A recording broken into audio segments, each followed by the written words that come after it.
Picture this for a moment. You wake up tomorrow morning and check your phone, not for work emails or your boss demanding updates, but simply to see how much money your investments earned while you slept. The number staring back at you represents more than most people make in a week, and you didn't lift a finger to earn it. This isn't fantasy. This is the reality for thousands of people who discovered something that will completely change how you think about money and freedom. Most financial experts will tell you that early retirement requires millions in the bank. They'll show you calculators demanding you save $2, $3, even $5 million before you can even think about stepping away from your 9-to-5 prison. But what if everything they're telling you is designed to keep you working longer, spending more on financial products, and staying trapped in a system that profits from your labor? By the way, my name is Tim, and this channel exists for one simple reason: to help normal people finally understand how money really works. If you want calm, simple explanations about saving, investing, and building freedom over time, make sure you subscribe to Tim Invests so you don't have to figure this out alone. Today, we're going to expose one of the biggest lies in personal finance and show you how $500,000 invested correctly can potentially provide complete financial independence. Not just survival money, but genuine freedom to design your life exactly as you want it. By the end of this video, you'll understand why chasing millions might actually be keeping you poor, and how a different approach could set you free decades earlier than you ever imagined. The foundation of this strategy rests on one simple principle that most people completely misunderstand. Wealth isn't about accumulating massive piles of money. Wealth is about generating enough passive income to cover your expenses without ever touching your principal investment in a meaningful way. Think of your money as employees working for you around the clock, generating returns, whether you're awake or asleep, whether you're healthy or sick, whether you're young or old. Let's start with the conservative math. Take $500,000 and invest it in relatively stable, lower-risk income investments like government bonds, high-yield savings accounts, or certificates of deposit. These aren't exciting investments that promise get-rich-quick returns. They're boring, predictable, and reliable. With current interest rates, you can reasonably expect somewhere in the neighborhood of 5% annual returns from these conservative choices, at least some of the time.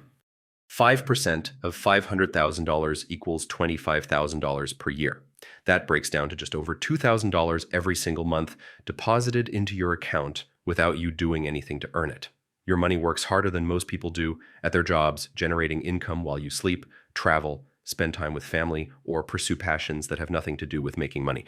Now, $25,000 per year might not sound like a fortune, especially if you're currently earning significantly more. And yes, if you spend every dollar of that 5%, over time, inflation will quietly eat away at the purchasing power of your principal.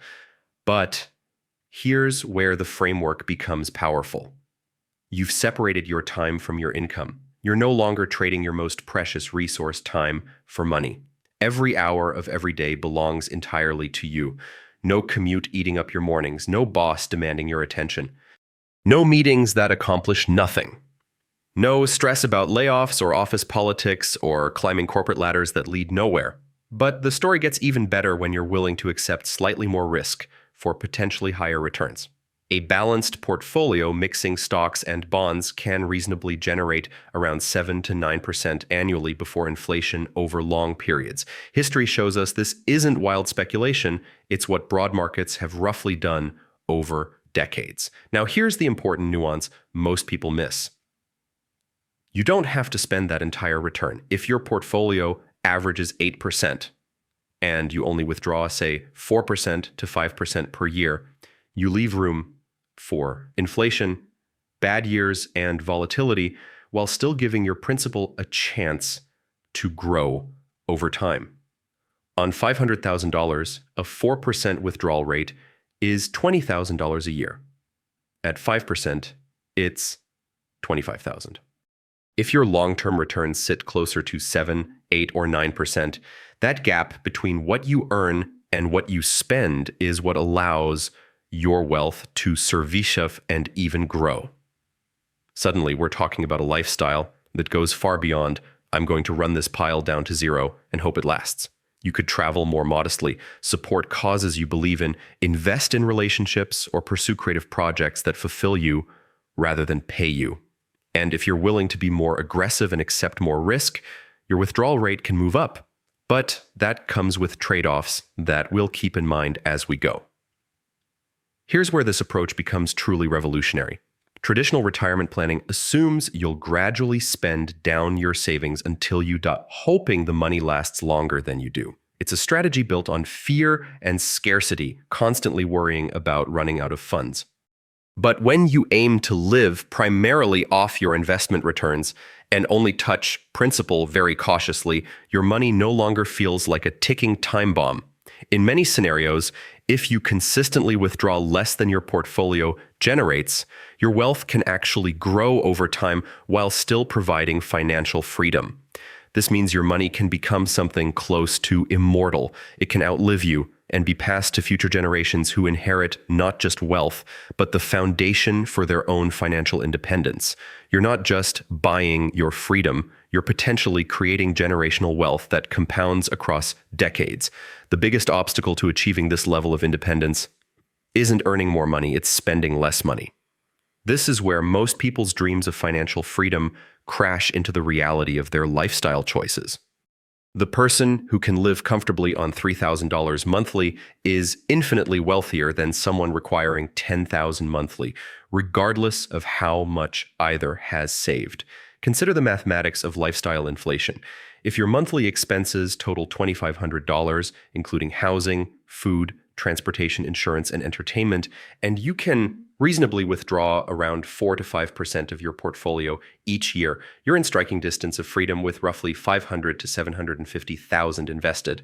But if your lifestyle requires $5,000 monthly, you'll likely need closer to $1 million or more to have the same peace of mind. This is why the path to financial independence starts with honest self-examination about what you actually need versus what marketing messages have convinced you to want. Do you really need a car payment exceeding most people's rent? Do you need to dine out 5 nights weekly? Do you need the latest gadgets, designer clothing, and all the status symbols that marketers claim represent success? I'm not suggesting you live like a monk or eliminate every pleasure from your life. I'm saying that most consumption doesn't actually increase happiness or life satisfaction. Instead, it creates financial chains that keep you working longer and stress higher while providing only temporary satisfaction that quickly fades.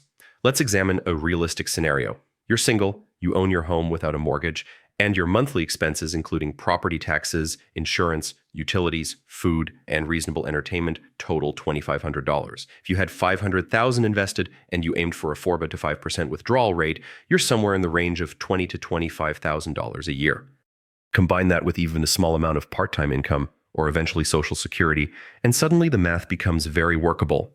If, in addition, your portfolio averages closer to 7 or 8% over time, that extra 2 or 3% you don't spend helps your account slowly grow, giving you a larger and larger cushion as the years go by. You're not just covering expenses, you're letting time build you more safety. Even if you're supporting a family, these numbers can work if you're strategic about location, housing costs, and lifestyle choices. Is 500,000 everyone's freedom number? No. But for some people in the right situation, it's more than enough to step away from traditional full-time work. The beauty of this approach is its scalability. If you can accumulate more than 500,000, your passive income increases proportionally. If you can reduce monthly expenses below what your investments generate, you create an even larger safety margin. But most people sabotage themselves before starting because 500,000 seems impossibly large.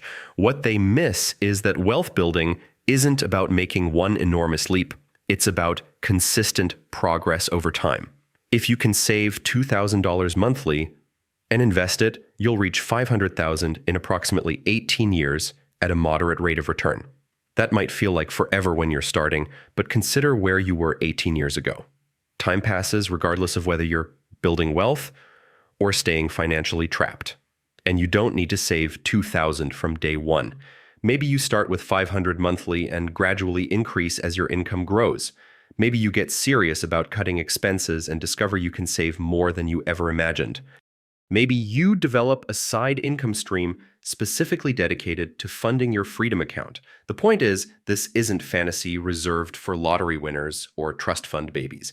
It's mathematical probability for anyone willing to prioritize future freedom over current consumption. Here's something that might make you laugh or cry, depending on your perspective. Most Americans spend more on transportation over their lifetime than it would cost to achieve complete financial independence. The average person buys a new car every 6 years, finances it with interest, pays for insurance, maintenance, and fuel. Over 40 years, they are easily spending hundreds of thousands of dollars just on getting from point A to point B, while simultaneously complaining they can't afford to save for retirement. Similarly, the average American spends thousands of dollars annually on coffee, restaurants, and convenience foods. That's money disappearing forever, providing nothing but temporary satisfaction. If that same money were invested consistently, it could grow into several hundred thousand, even over $1 million over a few decades.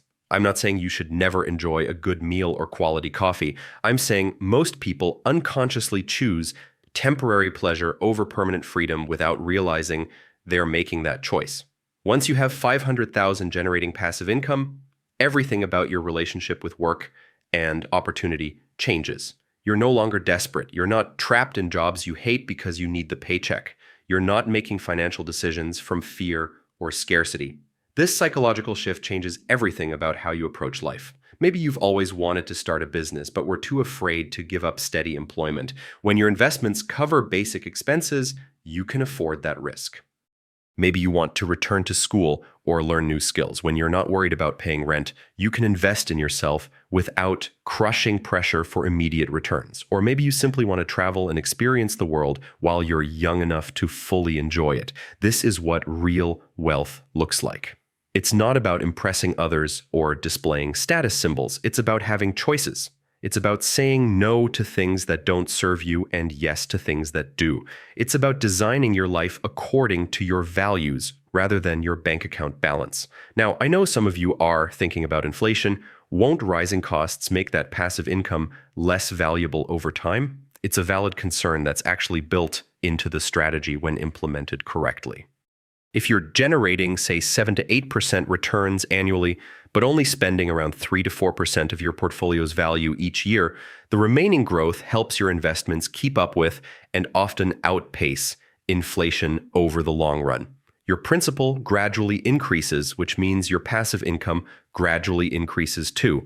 You're not just maintaining purchasing power, you're giving yourself room to adapt. There's also something most people forget to factor into these calculations: Social Security benefits and other safety nets. Now, I'm not suggesting you count on Social Security being identical when you're eligible to collect, but even with potential changes, it's likely to provide additional income that makes your financial picture more comfortable. For many people in the US, that might be another $1,000 to $2,000 a month per person on top of what their investments generate. Combined with passive income, you can move from lean survival to quietly comfortable surprisingly fast. But here's what really separates successful wealth builders from everyone else. They understand this isn't just about reaching a number and coasting. It's about developing habits and mindset that make financial independence almost inevitable. When you're focused on building that $500,000 foundation, you naturally become more intentional about spending. You start distinguishing between actual needs and momentary wants. You begin seeing through marketing messages constantly trying to separate you from your money.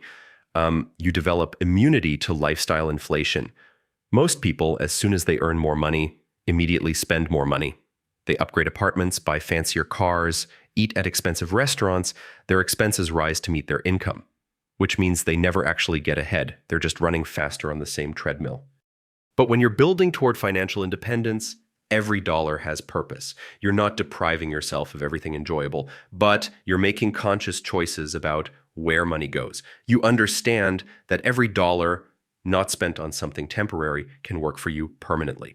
This mindset shift is probably more valuable than the money itself. It means even if something unexpected happens to your investments, you have the knowledge and discipline to rebuild. You're not just wealthy in terms of bank balance, you're wealthy in terms of financial intelligence and self-control. Let's address the elephant in the room: What about market crashes? What if your investments lose value right when you need income most?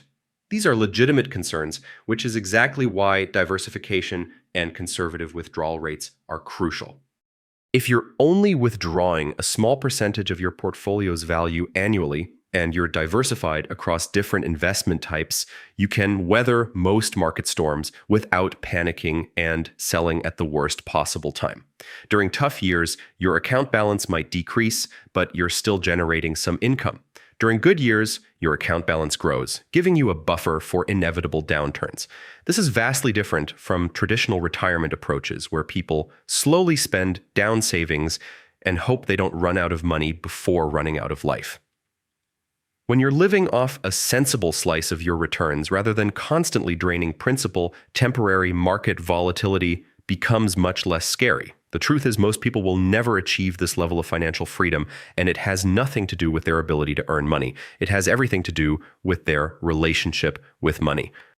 They've been conditioned to believe more stuff equals more happiness, when the opposite is usually true. I've seen people making six-figure salaries who are completely broke because they're spending seven figures on lifestyle. Meanwhile, I know teachers and mechanics quietly building wealth because they understand the difference between looking rich and being rich. Here's something that might sting but needs to be said. If you can't live comfortably on $40,000 or $42,000 per year as a single person with modest tastes, the problem isn't automatically that you don't have enough money. The problem might be that you've allowed expenses to expand far beyond what actually makes you happy, and you're now trapped in a cycle of earning money just to spend money. But here's the good news. Unlike your neighbor who just bought a boat he can't afford to impress people he doesn't like, you can change this starting today. Every subscription you cancel, every impulse purchase you avoid, every time you choose cooking at home over ordering takeout, you're buying back pieces of your future freedom. Let me tell you something about freedom nobody talks about. It's not just about having money. It's about having time. Time to pursue relationships that matter. Time to develop skills you're passionate about. Time to contribute to causes you care about. Time to sit quietly and think without someone demanding your attention every 5 minutes. When you're financially independent with $500,000 working for you, you're not just escaping the 9-to-5 grind. You're escaping the entire system that treats human beings like productivity machines. You're reclaiming your most precious resource, which isn't money, it's your life itself. Now, I'm not going to pretend this path is easy. It requires discipline most people simply don't have. It means saying no to things everyone around you says yes to. It means being comfortable with delayed gratification while living in a culture that worships instant everything. It means being okay with people thinking you're weird because you drive a 10-year-old car and live in a modest home. But here's what makes it worth it. Every month that passes, you're getting closer to complete financial independence while everyone else gets deeper into debt. Every year that passes, your money works harder for you while everyone else works harder for their money. Every decade that passes, you become more free while everyone else becomes more trapped. The 500,000 strategy isn't just about retiring early, though that's certainly one option. It's about having choices. Maybe you love your work and want to keep doing it, but now you're doing it because you choose to, not because you have to. Maybe you want to start a nonprofit organization or write a book or teach children or travel the world documenting endangered species. When your basic needs are covered by passive income, work becomes something you do for fulfillment rather than survival. There's a massive difference between those two motivations. One leads to stress, burnout, and resentment. The other leads to creativity, joy, and purpose. Building wealth isn't just about money you save. It's about the person you become in the process. The discipline required to consistently invest for years teaches patience. Delayed gratification teaches long-term thinking. Focus on needs versus wants teaches what actually matters in life. These lessons extend far beyond your bank account. They affect relationships, health, sense of purpose, and overall life satisfaction. You become someone who makes intentional decisions rather than reactive ones. You become someone who controls money instead of letting money control you. Here's something beautiful about this approach. It's contagious in the best possible way. When people around you see that you're genuinely happier with less stuff and more freedom, they start questioning their own choices. Maybe friends stop trying to keep up with expensive social activities and start appreciating simpler pleasures. Maybe family members begin thinking differently about their own financial futures. You become living proof that there's another way to live, prioritizing experiences over possessions, relationships over status symbols, and freedom over the illusion of security from regular paychecks. So here's my challenge to you. Stop making excuses about why this won't work for you. Stop telling yourself 500,000 is impossible to save. Stop believing you need millions to be financially free. Start where you are with what you have right now. Maybe that means setting up an automatic transfer of $50 monthly into an investment account. Maybe it means canceling subscriptions you don't use and redirecting that money toward your freedom fund. Maybe it means having an honest conversation with yourself about what you actually need versus what you think you want. The path to financial independence isn't complicated, but it is challenging.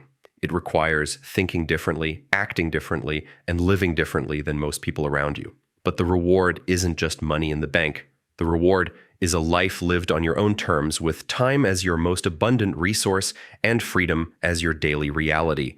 $500,000 can get you much closer to complete financial independence than most people realize, especially if you stay flexible, keep your lifestyle in check, and combine it with other income sources over time. The question isn't whether it's possible. The question is whether you're willing to do what it takes to make it happen. Your future self is counting on the decision you make today. And if you want someone to keep breaking this money math down calmly, step by step, make sure you're subscribed to Tim Invests so your future self doesn't have to figure all of this out alone.